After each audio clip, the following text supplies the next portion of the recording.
Hey guys, Eric here from Moski Homebrew, and today we're going to be reviewing the importance of rice hulls when you're brewing with oats over 10 to 15%.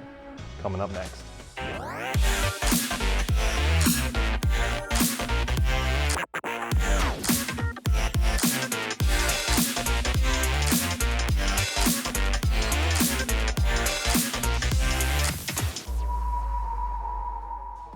So typically when we've brewed our New England IPAs, I personally have stuck with in between 10 and 15% oats, and I haven't had to really use rice hulls for this.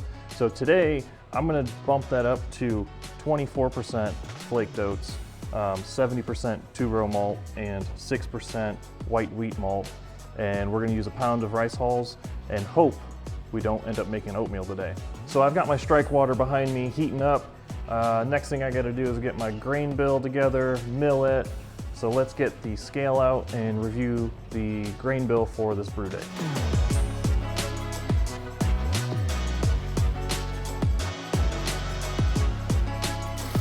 So for our recipe, we're doing 12 pounds two-row, 4 pounds flaked oats, and 1 pound white wheat malt.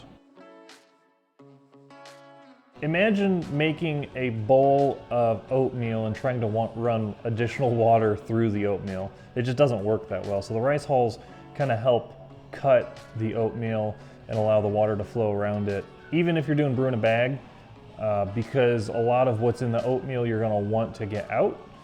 Otherwise it's gonna flow around the gelatinous oatmeal and you're not gonna get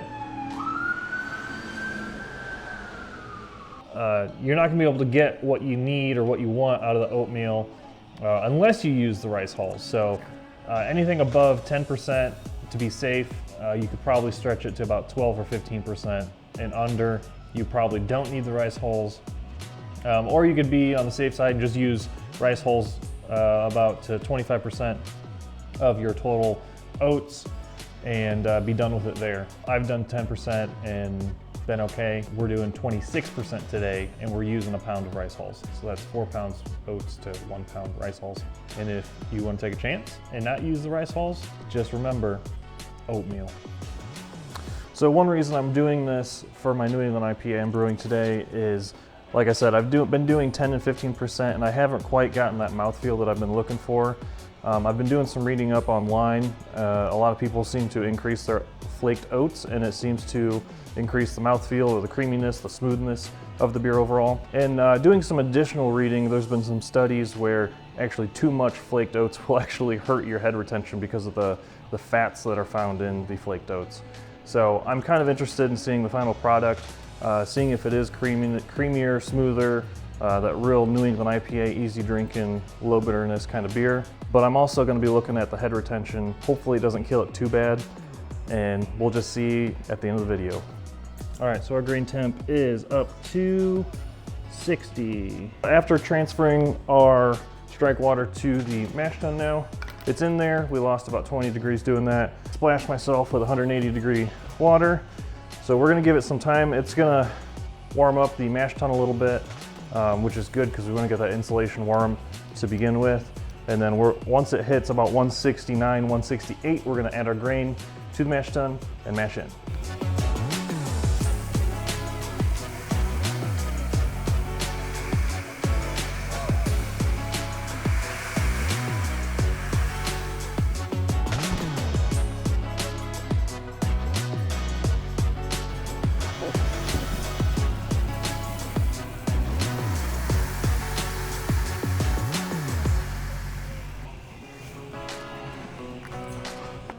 Ooh, wee thick.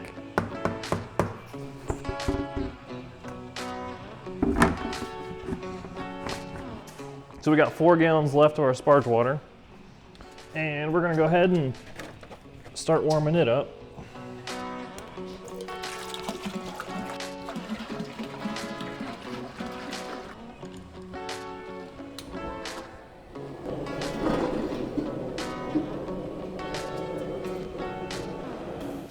Let's review our total recipe. So grain bill we reviewed already.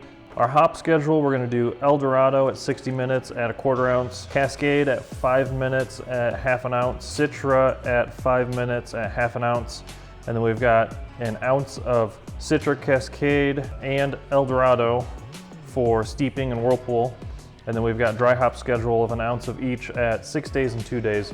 So that's the recipe. And the yeast we're using for this recipe is gonna be Imperial Yeast, juice yeast. Definitely going for that soft mouthfeel, New England IPA, hop forward. So that's something we can get with the juice yeast. We can go ahead and measure out the hops that we're gonna need during the boil. We got our sparge water, 4 gallons heating up right now. It looks like we're losing heat on our mash tun a little bit quicker than anticipated. I got my recirculation portion of the setup kind of set up and filled with wort. And I'm thinking after turning that on to take my sample, because I needed to pour some in a little cup and put it in there. A lot of that cooled off wort on the outside in those hoses probably cooled it down quite a bit. So we're gonna heat up the sparge water a little bit faster and probably end up adding a gallon or gallon and a half to the mash and try and warm that back up. So we transferred the wort from the mash tun. Now we're in the boil kettle, waiting for it to heat up. And then of course we can, once it starts boiling, we can add our 60-minute addition. I'm not gonna worry about using the hop screen today. I'm just gonna throw it in. We're gonna dump it all into the kettle once we're done chilling. The amount of wort we collected from the mash tun was exactly 7 gallons. So we're hoping to boil off about 1.5 gallons, which will leave us with 5.5 gallons in the fermenter. And through trub loss and fermentation, that should put us right at the 5-gallon mark of putting it in our 5-gallon keg.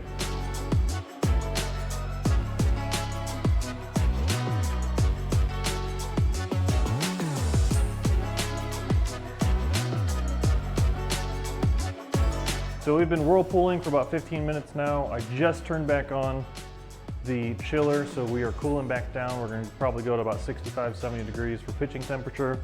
Then we're going to transfer it to the fermenter, throw it inside the house, pitch the yeast, and let it ride out for about 2 weeks. Imperial yeast, juice.